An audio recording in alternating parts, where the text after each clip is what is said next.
Humanité. Disposition à la compréhension, à la compassion envers ses semblables, qui porte à aider ceux qui en ont besoin. Pourtant, ceux qui me connaissent savent que je ne porte pas l'être humain dans mon cœur. Traître, faux cul, égoïste, avide de pouvoir et d'argent, je suis loin d'être à court de mots pour nous définir. Statistiquement, on est l'espèce errant sur Terre la plus dévastatrice, à la fois pour les autres, mais aussi pour nous-mêmes. On est une véritable gangrène. Ouais, je sais, je suis plutôt négatif nous concernant. Est-ce que c'est une généralité, ou est-ce qu'il existe encore des gens bons qui te tendent la main sans arrière-pensée, sans avoir envie de te tirer le bras pour te faire trébucher ? Durant mon dernier voyage à moto, une vraie question s'est installée dans ma tête, suite à un constat. Pourquoi est-ce que les gens qui en ont le moins sont ceux qui en donnent le plus ? Est-ce qu'au final, le monde civilisé dans lequel nous vivons au quotidien, avec tout ce qu'il implique, les bons comme les mauvais côtés, ne nous voile pas la face sur ce qui est essentiel nous concernant ? J'aurais pu commencer cette série par le grand classique. Départ à 4h du matin de chez moi, à peine 8 minutes de sommeil, le GPS est déjà en panne et je suis même pas sûr d'avoir bien préparé mes affaires. Direction Chartres pour rejoindre Clément pour ensuite attaquer 1000 km de route jusqu'à Barcelone pour prendre un ferry direction le Maroc. J'aurais pu également préciser que nous sommes arrivés les derniers au ferry, que nous avons failli le louper de peu, 207 cc frère. Mais que finalement nous avons atteint le bateau et que nous allons enfin essayer de nous reposer un peu. J'aurais pu, mais après avoir vécu cette expérience, je pense que je vais devoir te raconter cette histoire bien différemment. Avant toute chose, on va commencer par essayer de rentrer dans le pays. Là, comme tu peux le voir, je suis en ébullition. En fait, ce qu'il faut que tu saches, c'est que plus tôt dans l'après-midi sur le bateau avec Clément, on s'est endormi au soleil. Et j'ai chopé une putain d'insolation, mon gars. J'avais chaud, j'avais froid, je saignais du nez constamment, et là, j'étais vraiment pas bien. J'avais qu'une envie, c'était de sortir du bateau, prendre l'air, m'allonger quelque part et dormir. Mais avant tout ça, on doit encore passer la douane marocaine. Si t'as suivi mon voyage en direct, il y a un truc que je t'ai pas dit. J'avais le drone dans le sac. Et je sais pas si t'es un petit peu au courant des lois concernant les drones au Maroc, mais les drones sont strictement interdits. Normalement, t'es censé le déclarer à l'arrivée, ils te le prennent, et à mon avis, tu le revois jamais. Si tu le déclares pas et que tu le fais voler au Maroc et que tu te fais prendre, c'est au minimum une grosse amende, et il y en a certains qui parlent même de peine de prison. Et tu peux même pas jouer la carte du mec qui savait pas que c'était comme ça au Maroc parce que c'est placardé partout à la douane. T'as des panneaux qui te l'expliquent clairement en arabe et en français. Là du coup, ça me fait 2 raisons d'avoir chaud. Ouais, c'est un peu comme ça. Mais ça la bonne. Ouais, ça va. Comme je te disais tout à l'heure, pas de GPS pour ce road trip. Une simple carte et Google Maps en guise d'aide au cas où, une fois que j'aurai trouvé une puce marocaine. Du coup, on galère pas mal à la sortie du bateau. On enchaîne les barrages routiers et on décide de trouver un spot sur un bord de route. On suit un petit chemin que l'on pensait tranquille à la base. Mais des mecs armés sortent de nulle part et nous barrent presque la route. Tout ce que je peux te dire, c'est que c'était ni des militaires, ni des policiers. Étant donné que nous nous trouvons dans une zone où le cannabis pousse en abondance, le lien était rapide à faire. Demi-tour et on trouvera mieux. On finit par faire un petit aller-retour à Ceuta, une espèce de petite terre appartenant à l'Espagne qui est directement située sur les côtes marocaines. On se tape donc un double contrôle à la douane. Un pour rentrer à Ceuta et un pour en ressortir aussitôt. C'est parfait, avec mon drone dans le sac, on joue pas trop avec le feu depuis notre arrivée. Et y a mon collègue en moto, la même. Sur ton compte du Maroc. On fait les pleins d'essence et on décide de prendre l'autoroute. On va essayer de se positionner au mieux pour pouvoir faire ce que j'avais prévu de rouler demain. Il est 5h du matin et on est cuit. Du coup, on passe le premier péage et on s'endort à même le sol sur un parking d'autoroute. On peut difficilement faire pire pour une première nuit, je te l'accorde. Mais vu que le soleil se lève tôt, que Clément est HS et que moi j'ai la tête qui tourne avec mon insolation, ça fera l'affaire. Je t'avoue que depuis mon arrivée ici au Maroc, je me demande clairement ce que je fous ici et si c'était vraiment une bonne idée. Mais je pense que mon état physique y joue pour beaucoup. Objectif de demain, trouver un bon café et de quoi manger. On va reprendre des forces et attaquer ce road trip dans les meilleures conditions possibles.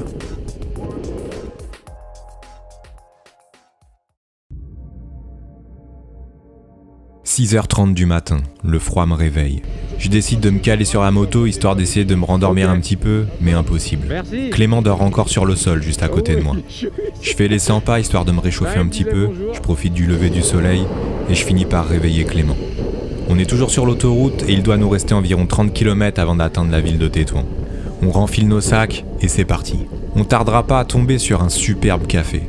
Du coup tu connais, hein, grand café, viennoiserie, jus d'orange à gogo. Et puis quand j'ai vu le prix de tout ce qu'on venait de prendre avec Clément, on s'est regardé et on s'est dit qu'on allait peut-être encore se resservir au moins 2 ou 3 fois avant de partir. En plus de ça, on a accès au wifi gratuit, alors je peux te dire qu'on a vraiment mis du temps avant de décoller.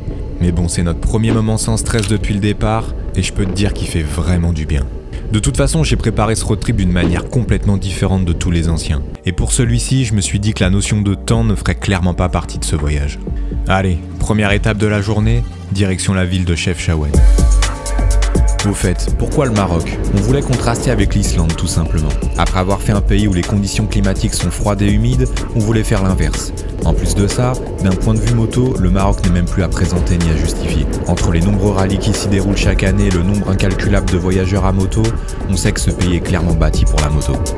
Je sais pas si ça ne choque que moi, mais je n'imaginais vraiment pas le Maroc aussi vert. En tout cas pour la partie nord. Mais je me doute bien que plus on va descendre vers le sud, moins il y aura de verdure.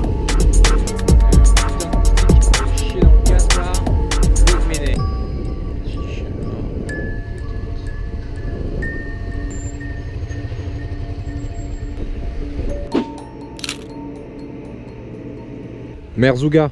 Ah, Marzouga, Si. c'est kilométrage. Kilométrage. Alhamdulillah.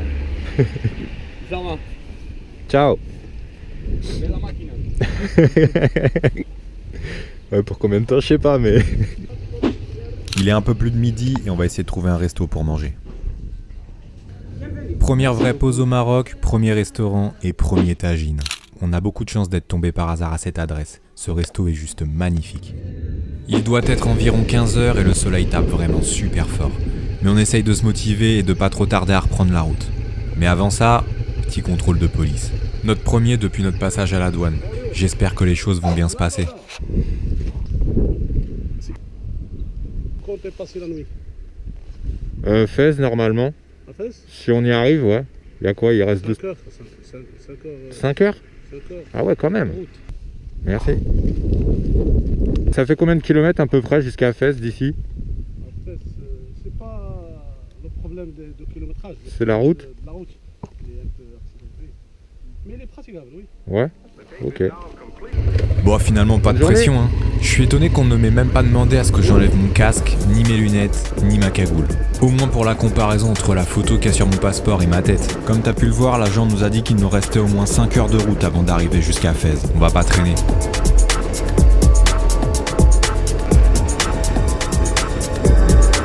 En soi, on pourrait très bien s'arrêter avant, mais je te rappelle que ça fait plus de 3 jours qu'on s'est pas vraiment posé avec une bonne nuit de repos. C'est pour ça qu'on veut vraiment arriver à Fès. Trouver un hôtel, trouver de quoi se doucher et se reposer. On en a vraiment besoin.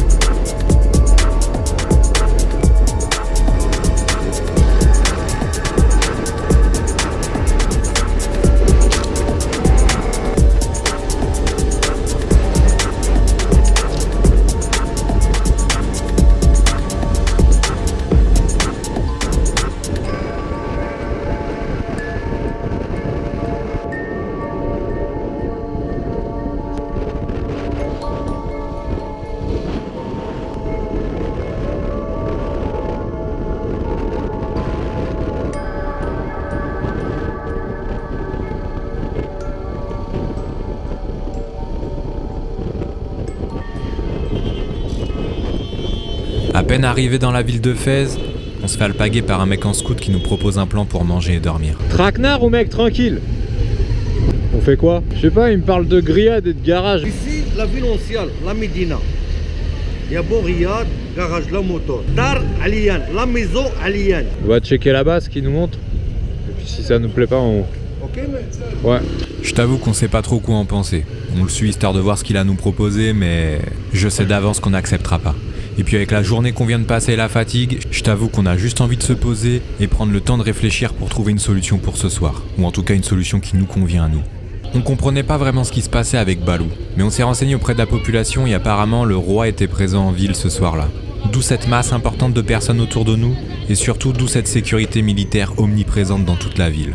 C'est d'ailleurs assez incroyable. Tous les 100 mètres de l'entrée de la ville jusqu'à la sortie de la ville, t'as un soldat qui est positionné, armé et prêt à intervenir en cas de problème. Pour que tu puisses imaginer un peu la taille de la ville, Fès est la deuxième plus grande ville du Maroc avec une superficie de 424 km². Dis-toi que Paris fait seulement 105 km². Je te laisse donc imaginer le dispositif militaire qui a été mis en place juste pour l'avenue du Roi.